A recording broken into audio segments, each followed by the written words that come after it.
Hello guys, आज আমি একটা নাস্তা বানাচ্ছি। দেখো, উপমা। তো উপমা বানানোর জন্য এই দেখো আমি কি কি নিয়েছি। এই যে নিয়েছি হলো এই যে টমেটোর আর কফি, ক্যাপসিকাম, বিনস, গাজর, পেঁয়াজ একটু নিয়েছি কেটে, আর এই যে কাঁচা লঙ্কা, আর এটা আছে এই যে কারি পাত্তা। আর এদিকে আছে তোমার একটু পেঁয়াজ কলিও দিব, একটু ছোলার ডাল ফোড়ন দিতে হয়, আর তার জন্য এই যে সুজি। আর আমি কড়াইটা বসিয়েছি, আর সুজিটা শুকনো খোলা একটু ভাজতে হয়, আর রাই ফোড়ন দিব, সেটা তো দেবই। তো এবারে আমি স্টার্ট করছি। এই যে সুজিটা ভেজে নিয়েছি, এবারে তেল গরম হয়ে গেছে, আগে দিব ছোলার ডাল। বাদাম দিব না, বাদাম দাঁতে দিব সর্ষে, রাই দেয় কিন্তু। আর এই যে দিলাম কারি পাত্তা, এবারে দিব পেঁয়াজ,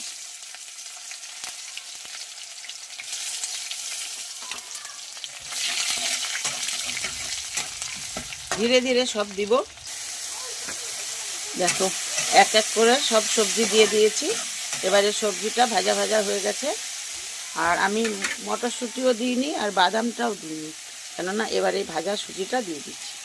মটরশুঁটিটা এই কারণে দিইনি, মটরশুঁটিটা আমাকে একটু অ্যালার্জি হয়ে যায়, হ্যাঁ, মুখের চেহারাতে। আর বাদামটা এই জন্য দিলাম না, একটু দাঁতে প্রবলেম, চাবাতে ভাল লাগে না, তো ওই জন্য বাদামটা দিইনি। দেখো বাদাম আর মটরশুঁটি। তো এই দেখো জলটা দিয়ে দিয়েছি, দেখাইনি কেন খুব ধোঁয়া উঠে, আর সুজিতে এমনি ধোঁয়া ওঠে, মোবাইল কিছু দেখা যায় না। তো এই যে এবারে দেখো, এবারে গ্যাস কম করে দিব, ঢাকা দিয়ে দিব। দেখো,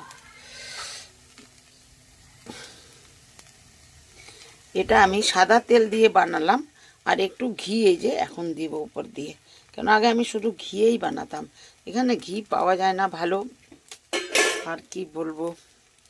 তো ঘিটা গলে যাক, তারপরে এটাকে নেড়ে দিব।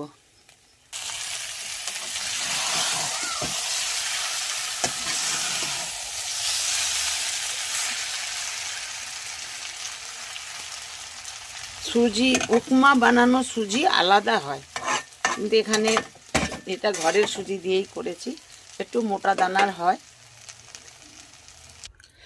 তো গাইস, আমার উপমা একদম রেডি। এবারে প্লেটে করব। একটু নরম নরম হয়েছে, কিন্তু এটা তার পরে ঝুরঝুরে হয়ে যাবে।